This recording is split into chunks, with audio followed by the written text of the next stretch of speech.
MLA Kaushik Reddy ప్రవర్తనపై ఘాటుగా స్పందించిన Pranav. Double bedroom ఇళ్ల విషయంలో కౌశిక్ రెడ్డి దొంగ డ్రామాలు ఆడుతున్నాడని, ఎమ్మెల్సీగా విప్ ఉన్న టైంలో డబుల్ బెడ్రూమ్ ఇళ్లు ఎందుకు పంచలేదో సమాధానం చెప్పాలని, అబద్ధాన్ని ప్రచారం చేస్తే నిజమవుతుందనే భ్రమలో ఉన్నాడని, మంత్రుల ముందు కౌశిక్ రెడ్డి ప్రవర్తన సిగ్గుచేటని, ఎమ్మెల్సీగా విప్గా ఇప్పుడు ఎమ్మెల్యేగా పూర్తి స్థాయిలో విఫలమయ్యాడని హుజూరాబాద్ నియోజకవర్గం కాంగ్రెస్ పార్టీ ఇన్ఛార్జి ఒణితల ప్రణవ్ అన్నారు. హుజూరాబాద్ నియోజకవర్గ అభివృద్ధి కొరకు నిత్యం మంత్రులతో అధికారులతో మాట్లాడుతూ వారిని ఒప్పించి అభివృద్ధికి నిధులు తీసుకొచ్చే విషయంలో తాము కృషి చేస్తుంటే వచ్చిన మంత్రుల ముందు హుజూరాబాద్ నియోజకవర్గ పరువు కౌశిక్ రెడ్డి తీశాడని ఆగ్రహం వ్యక్తం చేశారు. హుజూరాబాద్ కాంగ్రెస్ పార్టీ నియోజకవర్గ ఇన్ఛార్జి ఒణితల ప్రణవ్ జమ్మికుంట మండల పరిధిలోని గండ్రపల్లి గ్రామంలో ప్రణవ్ మీడియా సమావేశాన్ని నిర్వహించారు. ఈ సందర్భంగా ఆయన మాట్లాడుతూ డబుల్ బెడ్రూమ్ ఇళ్ల విషయంలో 2.5 ఏళ్లు ఎమ్మెల్సీగా ప్రభుత్వ విప్పుగా ఉండి పేదలకు ఇళ్లను ఎందుకు పంచలేదో సమాధానం చెప్పాలని డిమాండ్ చేశారు.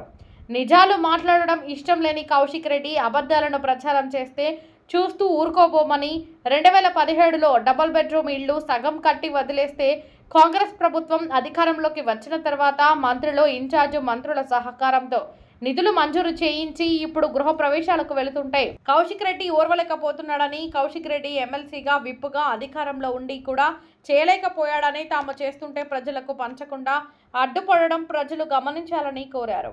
ప్రభుత్వ కార్యక్రమాల్లో ఎమ్మెల్యేగా హుందాతనంగా వ్యవహరించాల్సిన ప్రజాప్రతినిధి ప్రజల సంక్షేమానికి విరోధకంగా వ్యవహరించడం సిగ్గుచేటని, ఇలాంటి చర్యలు పునరావృతమైతే తీవ్ర పరిణామాలు ఉంటాయని హెచ్చరించారు.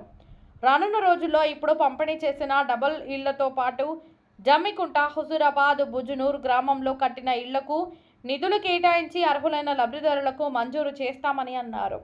వీటితో పాటు సంక్షేమ పథకాలు కూడా ప్రజలకు అందజేస్తామని అన్నారు. ఈ కార్యక్రమంలో జమ్మికుంట మండల అధ్యక్షుడు పరశురాం, పట్టణ అధ్యక్షుడు సుంకరి రమేష్, హుజూరాబాద్ మండల అధ్యక్షుడు కిరణ్, వ్యవసాయ మార్కెట్ చైర్పర్సన్ స్వప్న, సదానందం, వైస్ చైర్మన్ సత్తిరెడ్డి, డైరెక్టర్లు, మహిళా మండల అధ్యక్షురాలు స్వప్న, మహిళా నాయకురాళ్లు, వివిధ గ్రామాల సర్పంచులు, ఉప సర్పంచులు, వార్డు సభ్యులు, కాంగ్రెస్ పార్టీ సీనియర్ నాయకులు, కార్యకర్తలు అధిక సంఖ్యలో పాల్గొన్నారు.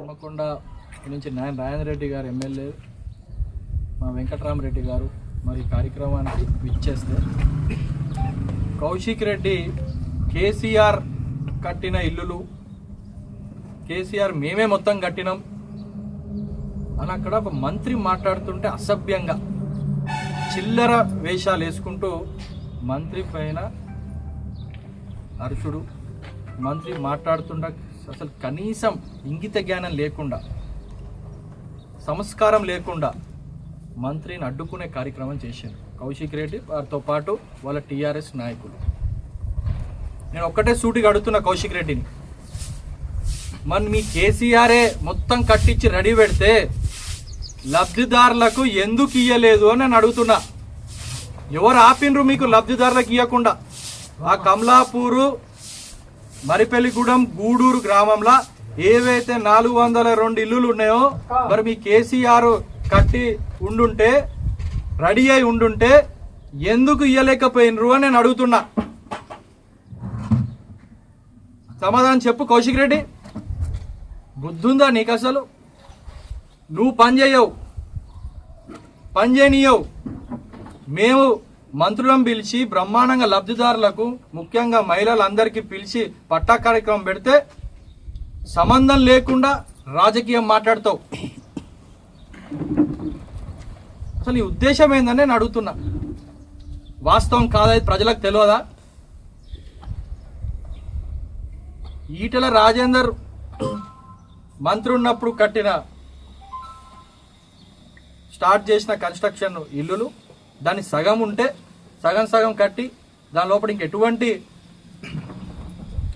ఎమ్యూనిటీస్ కావచ్చు, ఏవైతే దానికి సంబంధించిన పూర్తి కన్స్ట్రక్షన్ కాకముందే దాన్ని అట్లనే వదిలిపెడితే మరి నువ్వు ఎమ్మెల్సీకి వచ్చినావు, విప్పుగా అయినావు, ఎందుకు ఇవ్వలేదని నేను అడుగుతున్నా.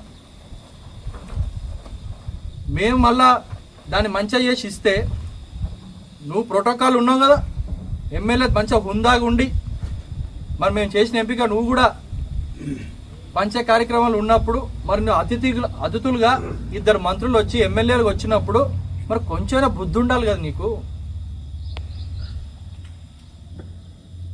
కనీసం వాళ్ళని మర్యాదగా వాళ్ళు మాట్లాడేటప్పుడు ప్రతిసారి అక్కడ పొన్న ప్రభాకర్ గారు మాట్లాడినప్పుడు, అక్కడ పొంగులెట్టి శ్రీనివాస్ రెడ్డి గారు మాట్లాడినప్పుడు నువ్వు వాళ్ళని అడ్డుకోవడం, నువ్వు ఇంకా రాజకీయం చేసుడు, అది ఇయ్యలేదు ఇది ఇయ్యలేదు అని అక్కడ ఉన్న ఏదైతే ప్రశాంతత ఉందో అక్కడ వచ్చే కార్యక్రమం ఒకటి, అయ్యే కార్యక్రమం ఒకటి, నువ్వు గొడవ చేసేది ఒకటి. మరి మీ ప్రభుత్వం ఉన్నప్పుడు మరి 3 ఎకరాల భూమి కావచ్చు, ఏవైతే నిరుద్యోగ వృత్తి కావచ్చు,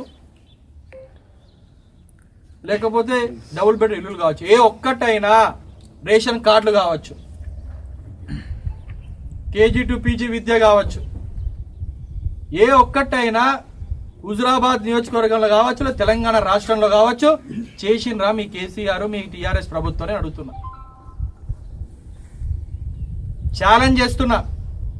గడిచిన 10 సంవత్సరాల హుజురాబాద్ నియోజకవర్గంలో ఒక్క ఇల్లైనా కట్టి లబ్ధిదారులకి మేం చేసినట్టు బట్టలు పెట్టి మరి గృహప్రవేశం చేయించే దాఖలు ఒక్కటైనా గత 10 సంవత్సరాలు మీరు చేసిండ్రా అని అడుగుతున్నా. ఈరోజు ప్రజాప్రభుత్వం వచ్చిన తర్వాత మరి రేవంత్ అన్న నాయకత్వంలో 3500 ఇందిరమ్మ ఇల్లులు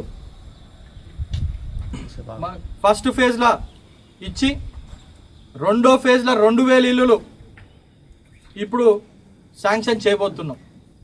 దాంతోపాటు ఇల్లులు డబుల్ బెడ్రూమ్లు ఏదైతే మీరు సగం సగం కట్టినరో అది కేసీఆర్ సొంత జేబులతో కట్టింది కాదు, ఎవరు పర్సనల్ సొత్తుతో కట్టింది కాదు అవన్నీ. అది ఏ ప్రభుత్వం కట్టినా ప్రజల సొమ్ముతో కట్టిన ఇల్లులు అవన్నీ.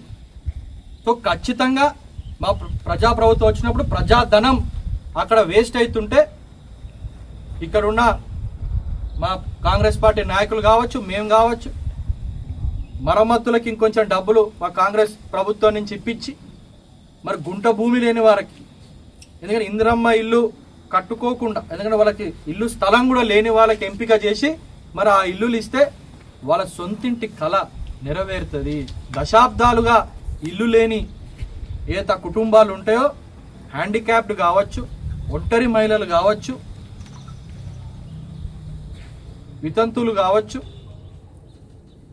ఇట్లాంటి వాళ్ళకి ఖచ్చితంగా ఒక నీడ ఉంటుంది, రేపు భరోసా ఉంటుంది. పిల్లలకి ఒక తలపైన వాళ్ళకు ఒక ఇల్లు ఉన్నది అని ఒక భరోసా ఉంటుంది అనే ఉద్దేశంతో మరి ఈరోజు మంచి కార్యక్రమం మేము పెడితే దాన్ని ఎట్లా అడ్డుకోవాలి, ఏ రకంగా ఈ ప్రోగ్రామ్ డిస్టర్బ్ చేయాలి, ఈ క్రెడిట్ అంతా కాంగ్రెస్కి పోవద్దు అని చెప్పి వేదిక పైన ఒక చిల్లర వ్యవస్థ. నువ్వు మాట్లాడేటప్పుడు మా నాయకులు కానీ మా కార్యకర్తలు కానీ ఏమన్నా మాట్లాడినరా, ఒక్క మాటైనా నిన్ను ఆపినరా? మరి సంస్కారం లేదా? మరి పెద్దలు మంత్రులు మాట్లాడేటప్పుడు నువ్వు మొత్తం అయిపోయేంత వరకు వినాలనే ఖచ్చితమైన ఇంగిత జ్ఞానం లేదా, బుద్ధి లేదా నీకు? నువ్వు ఎమ్మెల్యేవి.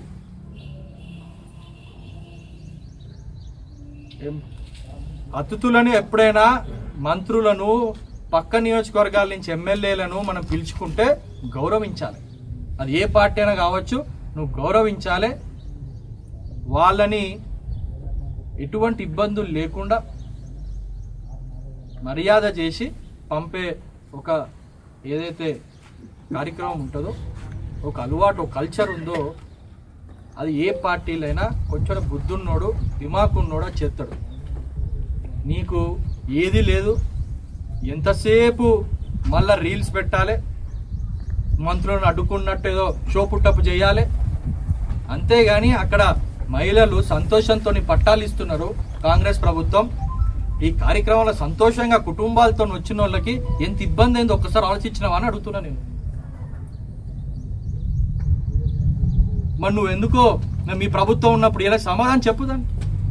మీ కేటీఆర్ మీ కేసీఆర్ కట్టించింది అంటున్నావు కదా, ఎందుకు ఇయ్యలేదు? 2017 ఈ ఇల్లులు కడితే ఎందుకు ఇప్పటి వరకు మీ 2023 డిసెంబర్ 1 వరకు 3వ తారీఖు వరకు ఎందుకు లబ్ధిదారులకు మీరు ఇల్లు ఇయ్యలేదు? కనీసం ఎంపిక చేసిన దాఖలు లేవా నీ మొహానికి? హుజరాబాద్, జమ్మికుంట, కమలాపూర్లో ఎంపిక చేసినావని నేను అడుగుతున్నా. ఇల్లంతకుంట బూజునూరులో కూడా 25 ఇల్లులు కట్టిండ్రు.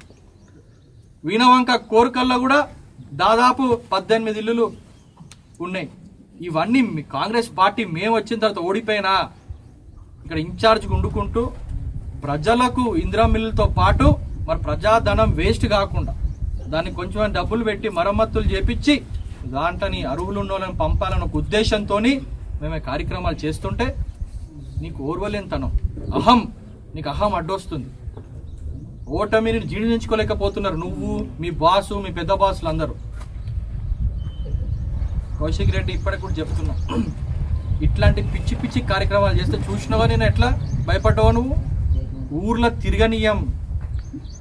మా మంత్రులు వచ్చి కార్యక్రమాలు, ఇది మా పర్సనల్ కార్యక్రమాలు కాదు, ప్రజలకు ఉపయోగపడే పనులే మేము చేస్తున్నాం. రేపు ఖచ్చితంగా చేయబోతాం ప్రజలకు ఉపయోగపడే పనులే. ఇందిరా మిల్లు ఇవ్వబోతున్నాము, కొత్త రేషన్ కార్డులు ఇవ్వబోతున్నాము, కొత్త పెన్షన్లు మేము మొదలుపెట్ట